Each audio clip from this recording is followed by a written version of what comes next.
How you guys doing? I did a story not too long ago about how I had a blowout with a individual, and and usually what happens is when you report something bad, you know, usually it's part of venting or whatever the case may be, but you never hear about the conclusion or the a closure of the story. Bottom line was, I had a total blowout with an individual, and the thing is, someone's a little bit older and wiser, they'll take the lead and do what is right, and this person did actually. It was not a surprise in a way,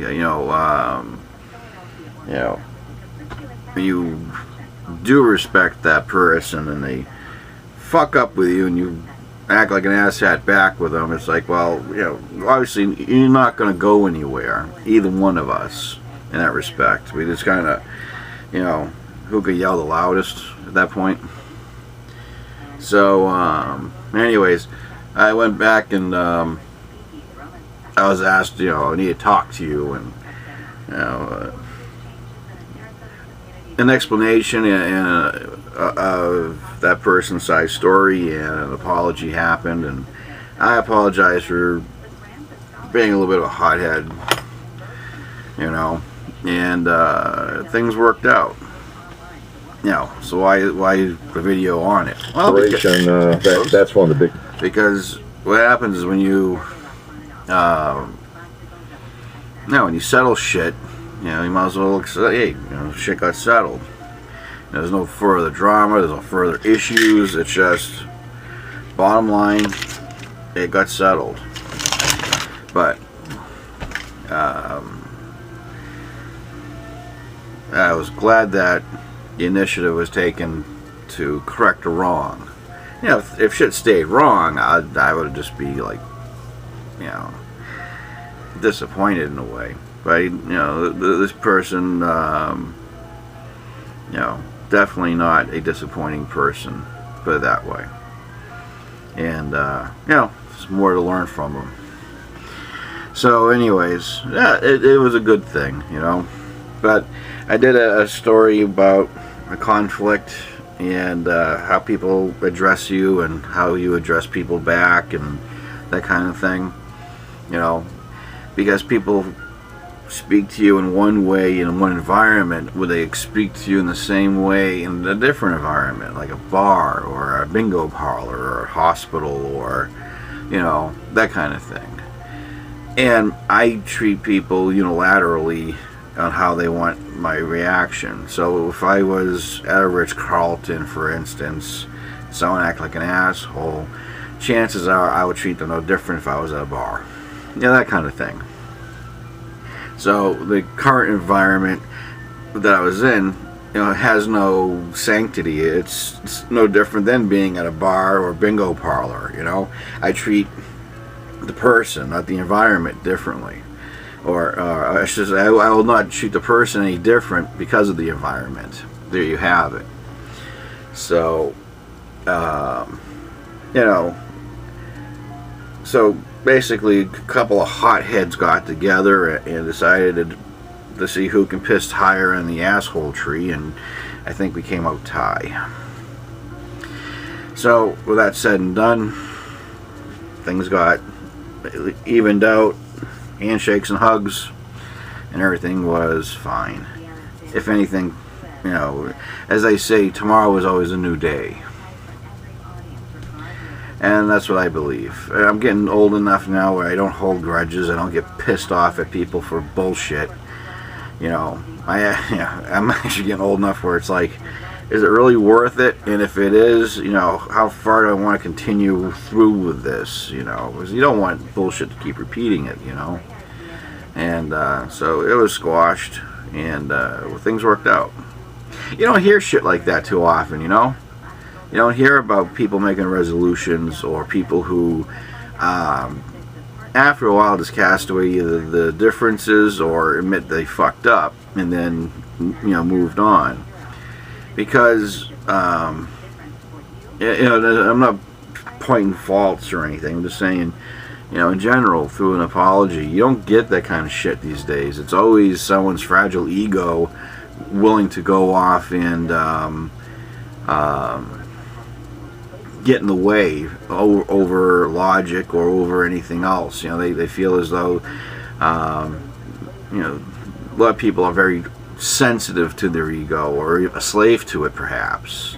And I'm very fortunate that this gentleman that I deal with on a daily basis doesn't have that. You know, I told an acquaintance one time who read the material from this gentleman, and then he read some material from me, and he was like, "You guys are quite polar." And I said, "Not really. We seek balance in a different way." Then again, if we were in Star Wars, he could be a Jedi and I would be a Sith. You know, it's just our avenues of thinking are just different. But yet we still seek balance. We seek, you know, personal balance and all that fun stuff.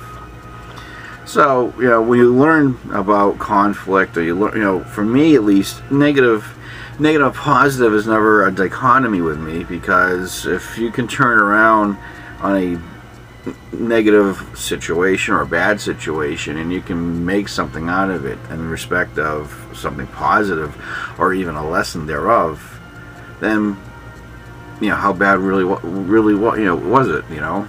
So that's where I come with it, because you don't see that too often. You don't see closure, you don't see resolution, you just see constant conflict sometimes. And I'm not about constant conflict. You know, if I'm dealing with groups, for instance, you know, if they're not compatible with me, or they're conflicting, or a group of conflict, you know, you can pursue it or to continue with the conflict, or simply just remove yourself from it, right? So some of the posts I do about the other groups I deal with on, like, say, social media, they're only good as the environment that they produce, you know. So if it's not advantageous for you, boom. You know, not too long ago I had a group went off and they were very elemental, or very beginning stages of the paradigm they were studying, and I happened to be part of that paradigm for 30 years. So when people revert to ad hominems, I realize, and so quickly, you know, they're in their first year stage, and you know, I'm writing my own book on it. So, yeah, you can tell the different levels of where we're at, you know. So, but anyways, forgive me for speaking vaguely of my friends and stuff, or my acquaintances, or my situation. It was worth discussing, but it wasn't worth naming names or pointing out things. It was the content rather than the content rather than context of it, because you know, it was strong enough to bug me. I had to voice my opinion, but also again, I had to voice my closure for it, you know. And will we not? You know, will we have it again? Will we have this, you know, conflict again? Chances are, sure. I mean, I'm a big fucking mouth. I'm an A-type personality, and this person's not too quiet either. So you never know. We might bump heads. But I don't hold it against him. I accept who I am, and I accept who he is, and I think kind of vice versa too at this point, as we get to know each other. And we also, you know, how I put it, and we don't let that shit hang over our heads for too long either. Or at least he took the initiative. I mean, if I truly fucked up, or I initiated the fucking up part in a big, you know, in the conflict way, you know, I would have to do what he did. And if I didn't, then I'd be the turd. You know, that kind of thing. So that'll be an interesting video coming up. I predict it in the future. We're never perfect. But then again, you know, all you have to do is find your center. Sometimes it's hard in an environment where your center is secondary to the environment that you're in. So, you know, your dichotomy is, you know, from yourself to the world around you type of thing. I won't get into that. But anyways, yeah. So things were made nice from a gentleman and myself who bumped heads not so long ago, and issues were resolved, which is really good. Like I said, tomorrow was the other day, and we moved on, and we have, I think, and trying to get shit done in my current environment. So we'll see what happens. But anyways, like I said, you don't hear too many conclusionary stories, and this is one of them. So anyways, thanks for listening. Thanks for paying attention, and catch you later. Bye for now.